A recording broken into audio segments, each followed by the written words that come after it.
하나님 말씀 고린도 후서 4장입니다. 주보인 1장으로 나와 있는데 4장입니다. 4장 1절에서 마지막 절까지 우리 한 절씩 기록하겠습니다.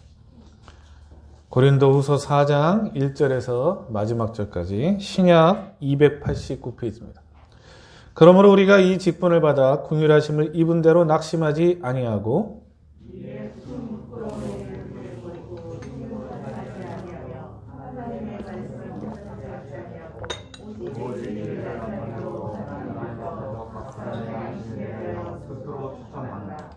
만일 우리의 복음이 가리었으면 망하는 자들에게 가리어진 것이라.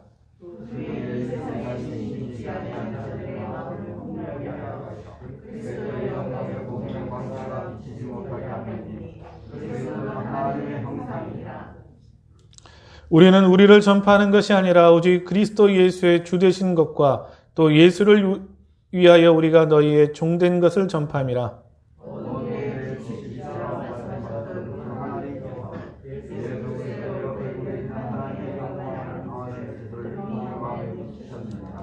우리가 이 보배를 질그릇에 가졌으니 이는 심히 큰 능력은 하나님께 있고 우리에게 있지 아니함을 알게 하려 함이라.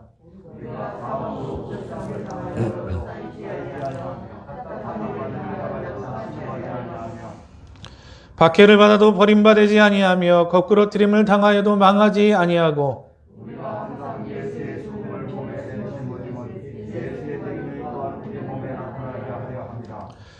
우리 살아있는 자가 항상 예수를 위하여 죽음에 넘겨짐은 예수의 생명이 또한 우리 죽을 육체에 나타나게 하려 함이라.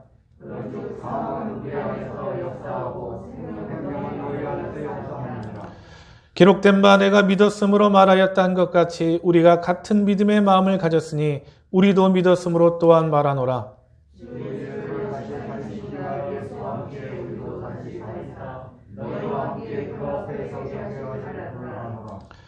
이는 모든 것이 너희를 위함이니 많은 사람의 감사로 말미암아 은혜가 더하여 넘쳐서 하나님께 영광을 돌리게 하려 함이라.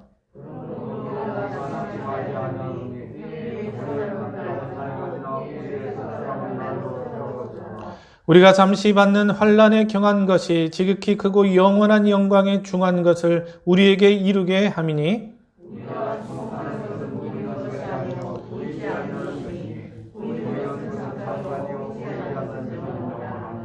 아멘. 한번 따라하실까요? 예수 질그릇 속에 있는 법에. 예.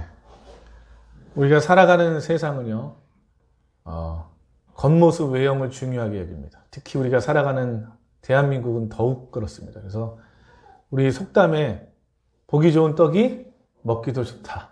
그런 말이 있을 정도로 예전에 보면 우리나라는 유교의 영향권에 있어서 그런지 모르겠지만 체면 문화가 발달해 있고요. 그래서 뭔가 이렇게 보여지는 것, 거칠해 이런 것들을 중요하게 여겼던 것들이 사실입니다. 오래전에 제가 신문을 보다가요. 우리나라 대학교 여대생들한테 물었어요. 여대생들한테 앞으로 얼굴을 성형할 계획이 있느냐 그랬더니 80%가 성형 계획이 있다고 그랬어요. 80%가. 영국의 유명 일간지에서 그 설문조사를 인용하면서 우리 대한민국을 뭐라고 했냐면 외모에 미친 나라다. 외모에 미친 나라다. 그렇게 표현했더라고요. 사실 그게 과한 것이 아닌 게 제가 우리 이런 강남을 비롯해서요. 시내 중심가에 가면 제일 많이 보이는 간판이 뭡니까? 성형외과예요. 지하철을 타도 성형외과, 버스를 타도 성형외과. 얼굴 바꾸면 거의 인생 바꿔진다. 이런 식의 멘트들이 많이 나와 있습니다. 그런데 나중에 안 사실인데요. 유럽의 일부 국가하고 이런 곳에서는요. 성형외과가 이 광고를 할 수 없게 돼 있대요. 성형외과는 광고를 할 수 없답니다. 성형은 생명과 직결된 게 아니잖아요. 물론 불의의 사고를 당한 사람도 있겠지만 그것이 어떤 미용으로서 사람의 외모 지상주의에 빠지게 할 수 있고 외모를 통해서 사람을 차별할 수 있기 때문에 외과는 광고를 할 수 없게 만드는 이 나라들이 있다는 거예요. 근데 우리나라는 보면 어떻습니까? 그런 게 너무나도 자연스러워져요. 우리는 이력서 쓸 때도 거기다가 뭘 붙입니까? 사진을 붙이죠. 예전에 방송을 봤는데 그 미국에서 온 어떤 그 외국인이 그러더라고요. 자기 그거 보고 깜짝 놀랐대요. 미국은요, 이력서 넣을 때 사진 붙이면 제재당한대요. 왜? 사람을 뭘로 판단하는 거예요? 외모로 판단할 수 있습니다. 근데 우리는 이거에 너무 익숙해져 있다는 것입니다. 근데 우리가 이러한 사회 속에서 살아가면서 기억해야 될 게 뭐냐면요. 그리스도인들이 주목해야 될 건 유대인들이, 우리가 신약 성경에서 유대인들이 예수님을 거부하고 예수님을 십자가에 못 박아 죽이는데 가장 큰 이유 중에 하나는 뭡니까? 예수님의 겉모습 외모였어요. 왜 그러냐면 예수님은 능력도 있었고 사랑도 있었고 권능도 있었는데 예수님의 외모가 그들이 기대했던 메시아의 모습이 아니에요. 뭔가 카리스마 있고 막 힘 있고 로마의 식민지로부터 자신들을 구원해 줄 만한 그런 어떤 장군과 같은 모습, 세상의 강력한 왕의 모습을 기대했는데 예수님의 모습은 자신들의 기대와 달랐던 것입니다. 그래서 결국 어떻게 했어요? 예수님을 부인하고 예수님을 십자가에 못 박아 죽이는 일을 저지르고 말았습니다. 오늘 이러한 사실 속에서요, 우리가 지난 시간에 고린도 후서 1장의 말씀을 살펴봤고요. 그 다음에 오늘 고린도 4장에 와서 바울은 고린도 교회에게 예수님을 질그릇 안에 담긴 보배로 이렇게 표현을 합니다. 바울이 말하는 질그릇, 그리고 바울이 말하는 보배. 오늘 이 말씀을 통해서 우리가 이 시대를 살아가면서 우리가 우리의 자신들을 어떻게 바라봐야 되고 교회를 어떻게 바라봐야 되고 또한 예수 그리스도를 어떻게 바라봐야 하는지 오늘 말씀을 통해서 교훈받는 시간이 되길 소원합니다. 오늘 말씀을 통해서 주시는 첫 번째 교훈은 뭐냐면요. 한번 다 같이 읽어보실까요? 시작. 새 언약의 직분에는 고난이 따른다는 거예요. 이번 주에 미국의 대통령이 바뀌었죠. 바이든 대통령이 바뀌었는데 참 미국이라는 나라가 예전만 같지는 않습니다. 그 영향력이나 옛날에는 보면 뭐예요? 미국이면 다 좋아 보였거든요.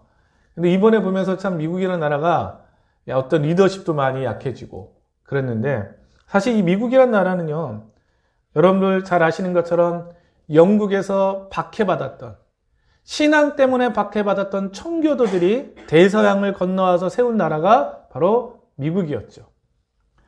물론 원주민인 인디언들이 살고 있었어요. 그런데 그들이 미국 동부 쪽에서 정착하면서 있습니다. 그래서 여러분들 우리가 잘 아시는 뭐 하버드, 예일대 다 신학교부터 시작을 했던 거예요. 신학교 때부터. 학교들이 지금은 전 세계적인 대학이 됐죠. 그런데 이 신앙의 자유를 찾아와서 세웠던 사람들. 그래서 지금도 그 대통령 선서할 때 어디에다 손 얹고 합니까? 성경에다 얹죠. 이번에 보니까 그 바이든 대통령이 그 성경에다 얹고 하는데 이게 128년 된 자신의 집안의 가보라고 얘기를 하더라고요. 근데 안타깝게도 바이든 대통령은 크리스찬은 아닙니다. 지금 거의 무교로 이렇게 알려 있어요. 왜냐하면 어렸을 때는 카톨릭 학교에서 자랐고, 근데 젊었을 때 교통사고 나서 자기 첫 번째 부인과 딸아이가 교통사고에서 죽으면서 그때부터 이제 그 어떤 신에 대한 어떤 그 실망감 때문에 거의 무신론자 같은 삶을 살았다고 이렇게 언론에서 얘기를 하더라고요. 근데 미국이란 나라는요, 청교대가 세운 전통과 신앙의 전통도 아직까지는 그것들이 남아있어요, 분명하게. 그래서 어떤 위기 때나 그런 것들이 드러납니다. 미국이란 나라는요, 독립하기 시작하면서 많은 전쟁을 치렀어요. 이게 그 알링턴 묘지라고 미국에 있는 국립묘지입니다. 그런데 미국은 영국의 식민지로 있다가 영국으로부터 독립하기 위해서 영국을 대상으로 독립전쟁을 했고요. 그 다음에 미국의 독립을 도왔던 프랑스가 이제는 여러 가지에서 간섭이 많으니까 다시 프랑스하고 전쟁을 합니다. 그래서 완전한 독립을 하죠. 그 다음에 이제 그 이후에 영토 분쟁 때문에 멕시코하고 전쟁을 하면서 지금의 이제 그 경계선이 정해집니다. 여기서 끝나는 게 아니라 1차 세계대전 때도 부분적으로 참여를 하죠. 그리고 결정적으로 2차 세계대전 때 미국이 참전하면서 유럽을 구원하게 됩니다. 미국이. 그러면서 이제 어떻게 돼요? 야, 이렇게 세상이 혼란하니까 좀 누가 전 세계를 아우를 수 있는 경찰 국가가 필요하지 않겠냐. 그래서 이제 경찰 국가로 세워진 나라가 어떤 나라예요? 미국이었죠. 그 역할을 하면서 많은 또 전쟁을 치러요. 그 중에 대표적인 것이 바로 한국전쟁이죠. 70년 전에 있었던 한국전쟁이 와서 미국이 또 피를 흘립니다. 그런 걸 보면은 그리고 이제 뭐 월남전도 치르고요. 많은 피를 흘려요. 물론 이것을 미국의 패권주의다라고 비난할지 모르겠지만요. 우리나라 입장에서 보면요. 미국의 참전이 어떻습니까? 정말 고마운 건 사실이에요. 네, 고마운 건 사실이에요. 3만 5천 명 정도가 와서 피를 흘렸으니까요. 전사했으니까 3만 5천 명. 대단하죠, 여러분들. 그런데 이런 미국이 경찰 국가로서의 역할을 하다 보니까 뭐예요? 여러 가지 피를 많이 흘리고 여러 가지 어려움들을 당합니다, 여러분들. 이 세상에서뿐만 아니라 우리가 신앙도 마찬가지입니다, 여러분들. 우리가 이 세상에서도 어떤 책임을 감당하기 위해서는요, 거기에 고난이 따라요. 근데 우리가 이 세상을 따라할 때 우리가 하나님의 자녀로서 그리스도인으로서 살아갈 때 우리에게도 필히 뭐가 따른다는 거예요? 고난과 어려움이 따른다는 것입니다. 오늘 바울은 그 사실을 1절에서 이렇게 말합니다. 그러므로 우리가 이 직분을 받아 긍휼하심을 입은 대로 낙심하지 아니하고. 여기서 바울이 말하는 이 직분은 뭡니까? 3장 6절에 보면요. 이 직분을 뭐라고 얘기했냐면요. 따릅시다. 새 언약의 일꾼.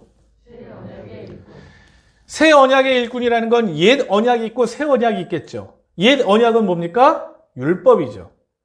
이 새 언약의 일꾼은 어떤 언약입니까? 예수 그리스도의 피로 세워진 언약의 일꾼이라는 거예요.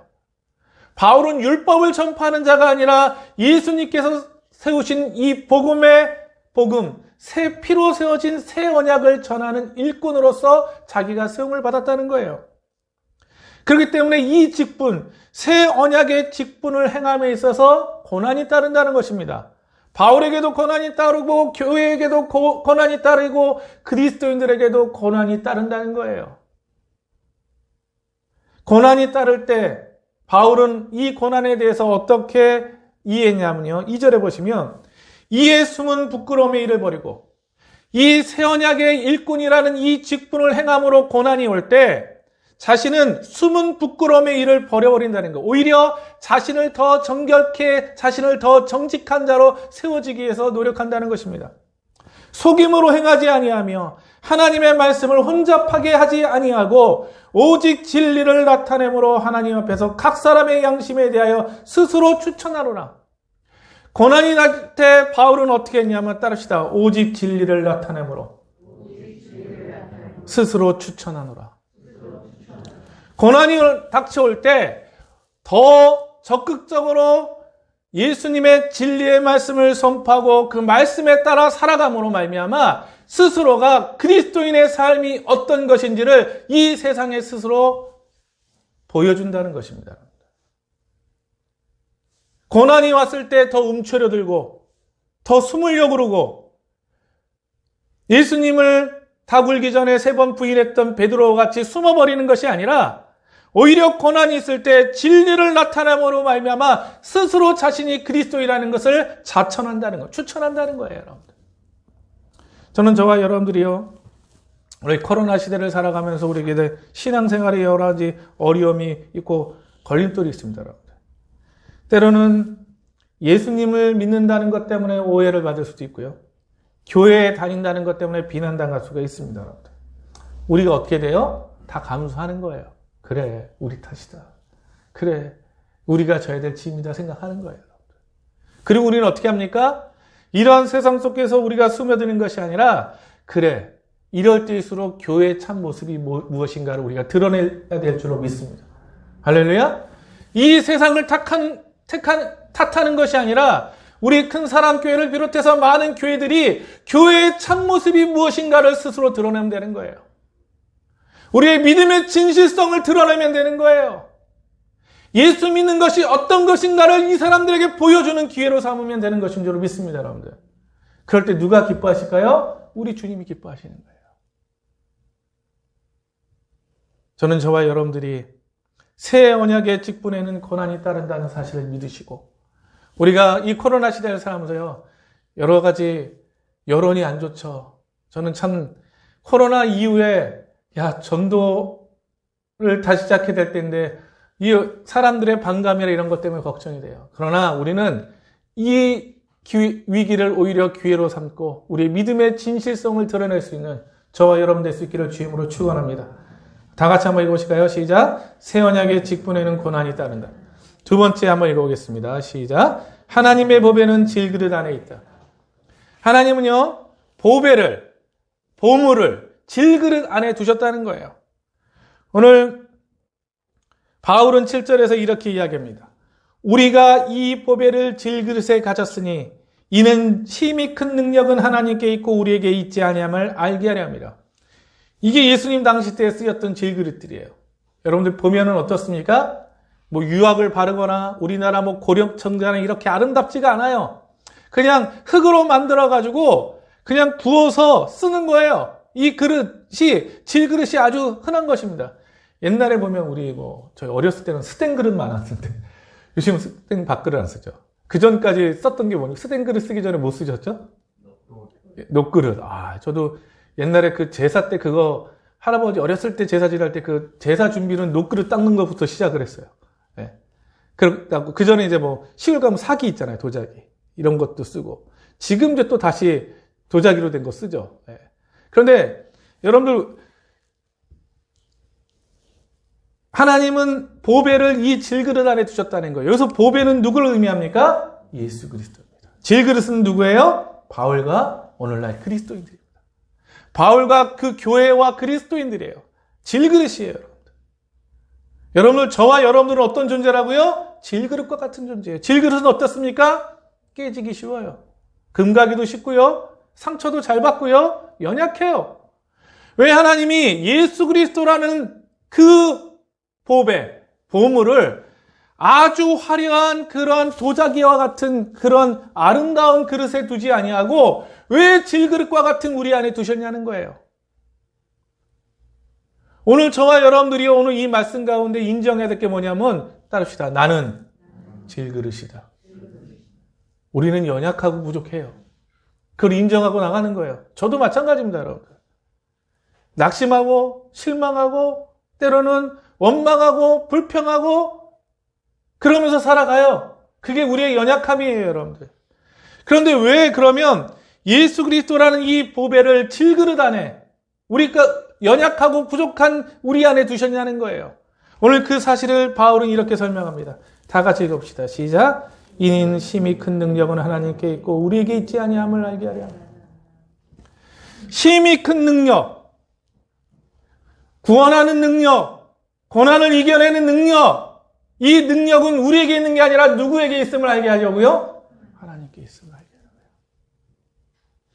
질그릇 같은 우리 안에 예수 그리스도라는 아름다운 보배를 두신 이유는 우리가 이 삶을, 고난의 삶을 승리하고 이겨내는 모든 능력들이 내 자신에서 오는 것이 아니라 위로 계신 하나님으로부터 진다는 사실을 깨닫게 하기 위해서 우리에게 질그릇과 같은 우리에게 보배를 온 예수 그리스도를 두셨는 줄로 믿습니다.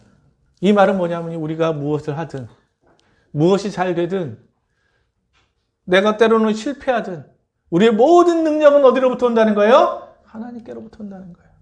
나에게 오는 것이 아니라는 것입니다, 여러분들.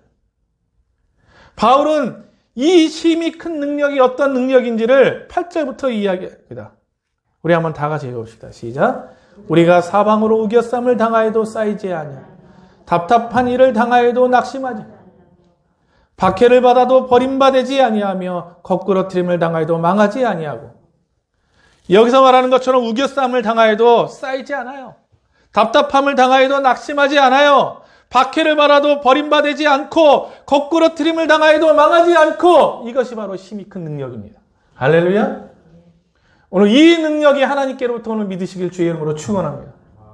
이 능력이요 내 의지로 되는 게 아니에요. 내 능력으로 되는 게 아니에요. 하나님이 주시는 능력이에요. 여기서 주목할 거 뭐냐면요, 사방으로 우겨쌈을 당할 때가 있어요, 없어요? 있어요. 답답한 일을 당할 때가 있어요, 없어요? 있어요. 박해를 받을 때도 있고요. 거꾸로 트림을 당할 때도 있어요. 그런데 이 상황에서도 쌓이지 아니하고 낙심하지 아니하고 버림받지 아니하고 망하지 않는 이 능력은 누구로부터 오는 겁니까? 하나님께로부터 온다는 거예요. 따릅시다. 믿음의 사람은 망하지 않는다. 우린 고난과 시련이 있을 뿐입니다. 요즘 코로나 바이러스 때문에 어려서 교회가 경매에 넘어간다는 안타까운 소식들이 들립니다. 제가 예전에 말씀드렸지만요. 그건 교회당이 경매에 넘어갈 뿐이에요. 교회는 절대 망하지 않습니다. 할렐루야? 교회는 절대 망하지 않아요. 교회당, 예배당은요, 무너질 수 있어요. 하지만요, 교회는 절대 그렇지 않습니다. 오늘 저와 여러분들이 오늘 이 믿음을 가지고 우리는 질그릇과 같은 인생이에요. 부족해요. 하지만 이 모든 것들을 이겨내는 능력은 나에게서 오는 것이 아니라 위에 계신 하나님으로부터 온다는 사실을 기억하시고 이 능력으로 승리하시길 주님으로 축원합니다. 바울은 이 능력을 소유하기 위해서 우리에게 10절에 이렇게 말씀합니다. 10절 말씀 보시면 우리가 이 힘이 큰 능력을 소유하기 위해서는 그럼 어떻게 해야 되냐면요. 우리가 항상 예수의 죽음을 몸에 짊어지면 예수의 생명이 또한 우리 몸에 나타나게 하렵니다.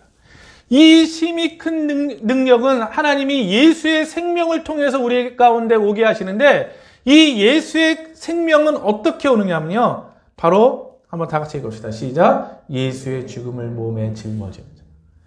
예수의 죽음을 몸에 짊어지는 자를 통해서 예수의 생명이 오고 이 예수의 생명을 통해서 이 하나님의 크신 능력이 우리 가운데 오게 된다는 거예요. 그러면 예수의 죽음을 몸에 짊어진다는 게 무엇입니까? 밑에 다 같이 읽어봅시다. 시작. 예수님이 나를 위해 십자가에 옆에 분은 사십시다. 예수님이 당신을 위해 십자가에 죽으셨습니다. 시작. 할렐루야.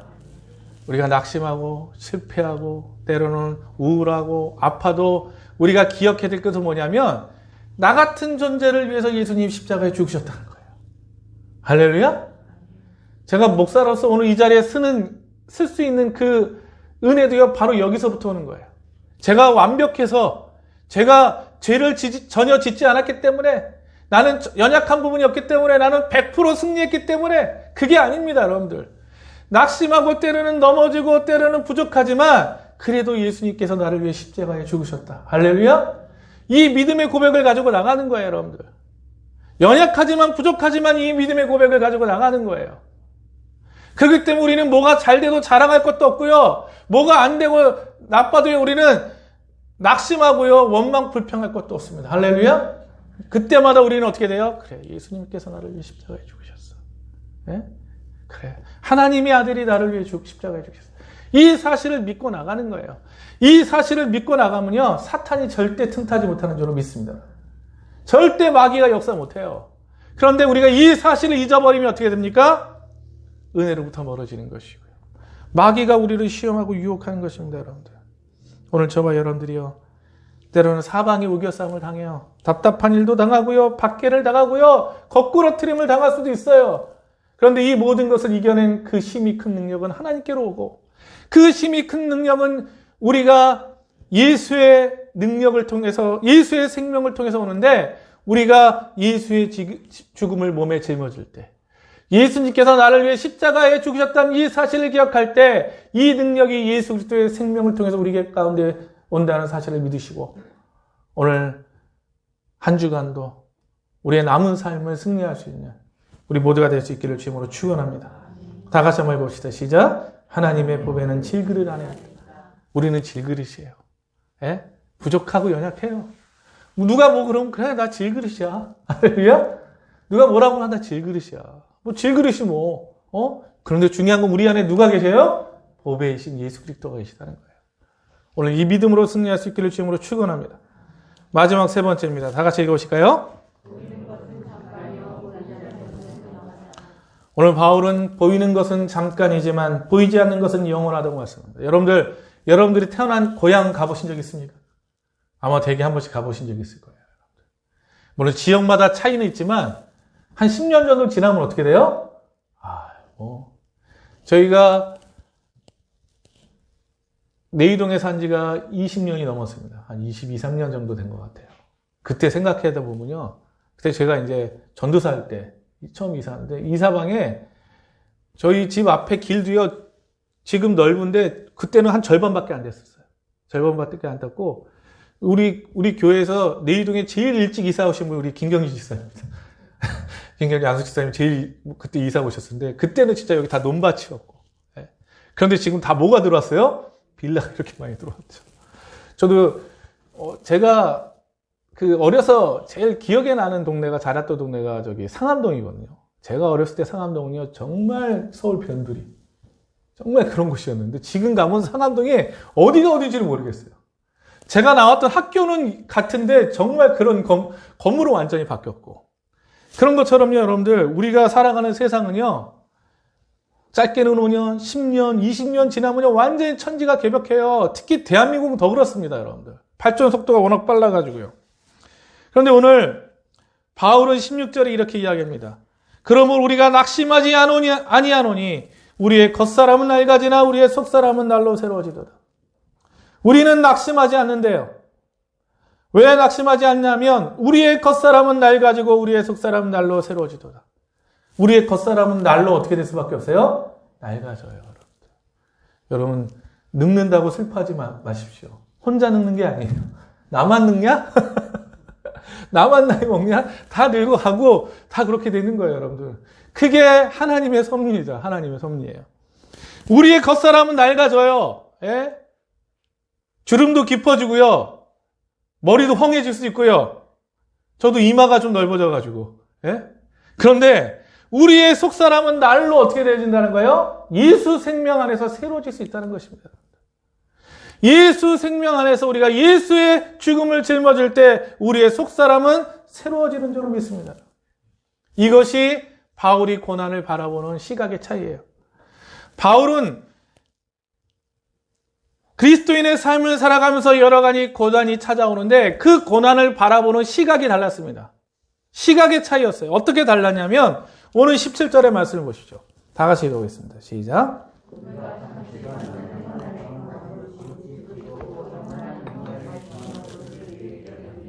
고난, 환난에 대해서 뭐라고 했냐면요. 읽어보겠습니다. 잠시 받는 환난에 경한 것. 이 고난, 환난을 어떻게 받는다고요? 따릅시다. 잠시. 그리고 또 뭐라고 그랬습니까? 경한 것. 가벼운 것이라고 그랬어요. 우리가 받는 환난이 잠시 받는 것 같아요? 경한 것 같습니까? 전 그런 것 같지가 않아요.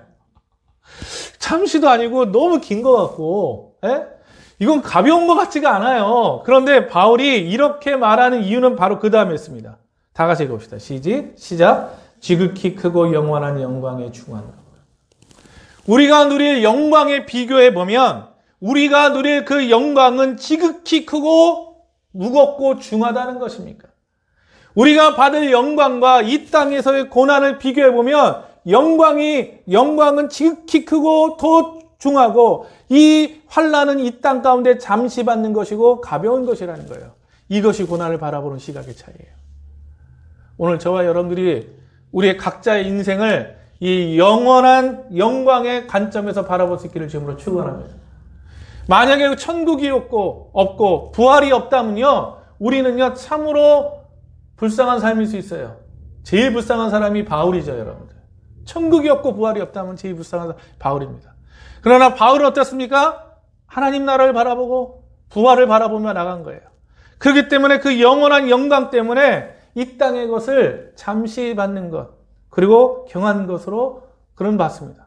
그러면서 18절에 다 같이 읽읍시다. 시작. 우리가 주목하는 것은 보이는 것이 아니요 보이지 않는 것이니 보이는 것은 잠깐이요 보이지 않는 것은 영원하니. 우리에게 보여지는 것은 다 잠깐입니다, 여러분들.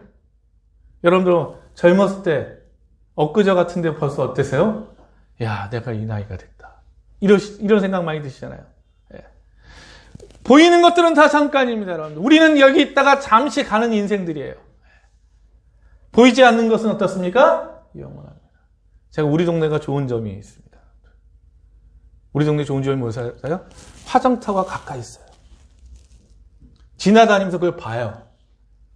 요즘은 80% 이상이 화장한대. 결국 우리는 어디서 만날까요? 저기서 만나겠죠. 네? 더 좋은 게 뭔지 아세요? 우리는 할인도 해줘요. 화장비도 할인해주고, 그 다음에 여기 납골당들 많잖아요. 납골당도 10% 할인해 준대요. 우리 지역 사람들. 저는 옛날에는 제가 서울 살 때는 어떤 어른들이 했냐면 그 연구차 보면은 오늘 재수 좋다고 그랬던 말 제가 우리 교회 안 다닐 때 어른들이 했던 말이 기억나. 우리 내유동 살면 그거 어떻게 돼요? 아주 자주 봐요. 근데 저는 그게 감사한 게 뭐냐면 마지막을 생각할 수 있는 거예요. 할렐루야? 여러분 기분 나쁘십니까? 이게 진리예요. 부자든 가난한 자든 배운 자든 못 배운 자든 건강하든 자든 병든 자든 다 어디서 만납니까? 죽음에서 만나요. 죽음에서 만나요. 다 하나님이 거기서 만나게 하시는 거예요. 어떤 인류를 살아갔던 어떤 사람도 예외 없이 다 거기서 만났어요. 오늘 우리 사실 기억하는 거예요. 인생의 마지막이 그거다. 그냥 화장하고 나면요. 들어갈 때 막 한 번 울잖아요. 막 화장 거기다. 나올 때 어쨌든가 그 뼈 몇 해가지고 빻아가지고요. 요만한 거 그릇에다 담아주잖아요. 우리를 그거 보면서 허무하고 그런 허무하다, 인생 허무하다 그게 아니라 그래 우리는 잠시 있다 가는 거야. 할렐루야? 그런 관점에서 고난을 바라보는 거예요. 그런 관점으로 우리 안에 있는 예수의 생명을 통하여서 이 힘이 큰 능력으로 고난을 승리할 수 있는 우리 모두가 되시기를 주님으로 축원합니다. 베드로 사도는 베드로서 3장 8절에서 이렇게 말씀합니다. 다 같이 읽읍시다. 시작.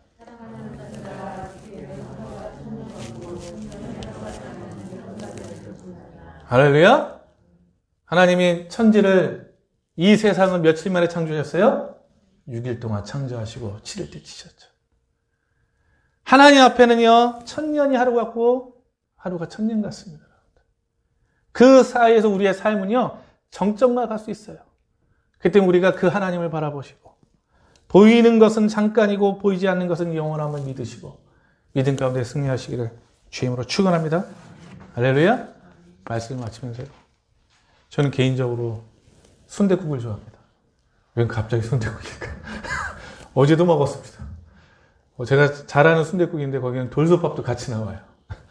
그래서 요즘 저는 날씨가 쌀쌀하거나 비 올 때 저는 등산하고 내려오면서 들리는 순댓국집이 있어요. 뚝배기 보글보글 끓는 데다가 들깨 넣고 파 쓰는 거 거기다 수북하게 넣고 그 다대기 있잖아요. 풀어서 딱 먹으면요. 다른 음식이 부럽지가 않아요. 제가 몇 년 전에 일간지예요. 기독교 신문이 아니라 일간지 이렇게 기사를 쭉 보는데 기사 제목이 순댓국 먹고 구원받으세요. 여기서 많이 들어봤잖아요. 예수 믿고 구원받으세요는 알았는데 순댓국 먹고 구원받으세요. 그래서 이 사람이 뭔 얘기를 써 읽어봤더니 기자가 개인적인 체험을 쓴 거예요. 자기는 순댓국을 안 먹었대요. 여러 가지 이유로 안 먹었대요. 순대가 그냥 먹는 순대가 국에 동동 떠 있는 게 싫었고 여러 가지 싫어서 안 먹었대요. 그런데 한 번은 지인이 아주 맛집인 순댓국집을 자기를 데려가더라고요. 야, 이거 한번 먹어봐라. 진짜 맛있다. 먹어봐라. 하도 강권하니까 그래 속는다 텐션부터 먹었대. 먹었더니 어떻게 해요? 기가 막히게 맛있더래요. 기가 막히게. 그래서 지금은 그 후로부터 순댓국을 즐긴다는 거예요. 그러면서 자신의 체험을 쓰면서 기사 제목이 순댓국 먹고 구원받으세요. 제가 오늘 요즘에 무슨 일이 왜 이 말씀을 드리냐면요. 오늘날도 그래요. 교회가 뉴스에 자주 오르내리죠. 여러분들 근데 교회에 대한 좋은 소식이 맞습니까? 나쁜 소식이 훨씬 맞습니까? 이기적인 단체. 그걸로 그냥 물론 뭐 언론이 가장했다 뭐 했지만 이렇게 보면요. 사실 무근은 아니잖아요. 그러니까 교회에 대한 그런 모습들. 목회자들 뉴스에 나올 때 좋은 게 많아요? 나쁜 게 많아요? 나쁜 게 거의 99%죠. 목회자들에 대한 실망. 그리고 또 주변에 그리스도인들 만나면 어때요? 다 짜증나고, 그런 일들이 많아요. 그러다 보니까 사람들이 교회를 꺼려하기 시작하고, 교회를 꺼려하는 게 아니라 예수님을 부인하고 멀리하는 사람들이 많이 나타난다는 것입니다. 그래서 뭐예요? 교회 하면요. 마치 순댓국 싫어하는 사람이 순댓국 생각하세요. 순댓국, 나 싫어, 나 안 먹어. 나 원래 그런 거 싫어하고 뭐 안 해. 그래요. 점점 그런 사람들이 늘어나요. 교회, 예수, 목사 막 점점 싫어져요. 중요한 건 뭐냐면 그럼에도 불구하고 우리는 이 예수 안에 생명이 있으니까 어떻게 될까요? 그들을 데려가야 돼요. 어디로요? 순댓국집 데려가듯이 어디로 돼야 될까요? 교회로 초청하는 거예요. 그래, 우리 질그리시고 부족하지만 연약하지만 우리 안에 예수의 생명이 있고 예수의 구원이 있다는 사실. 할렐루야. 보이는 것은 잠깐이지만 보이지 않는 것은 영원하다. 그래, 우리 교회 질그릇이고 나도 질그릇이야. 부족해, 연약해. 그런데 우리가 믿는 예수는 진짜야. 우리가 제대로 믿지 못할 뿐이야. 그러니까 우리 함께 예수 믿고 이 생명을 한번 취해보자. 할렐루야. 이것을 전할 수 있는 저와 여러분들 될 수 있기를 주님으로 축원합니다. 우리의 힘이 큰 능력이 나에게 있는 것이 아니라 우리가 힘들고 어려울 때마다 그래, 능력은 내게 없고 하나님께 있어. 그것은 예수의 생명을 통해서 예수의 죽음을 짊어지는 자들에게 오는 것이야 라고 믿고 고백하며 승리할 수 있는 우리 근사랑교회 성도들 되시기를 주님으로 축원합니다. 오늘 말씀을 정리하겠습니다. 예수 질그릇 속에 있는 법의 첫째, 둘째, 셋째,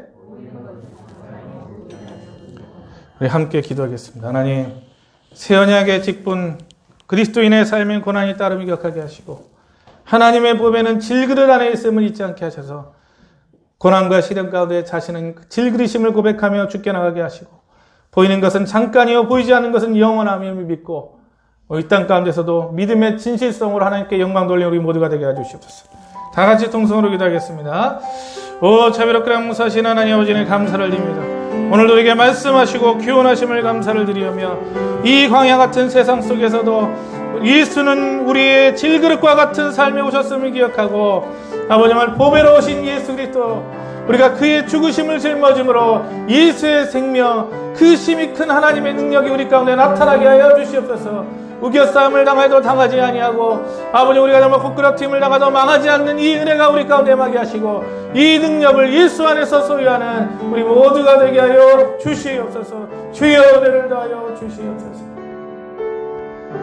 사랑과 봉사하신 하나님 아버지 오늘도 말씀하시며 교훈하심을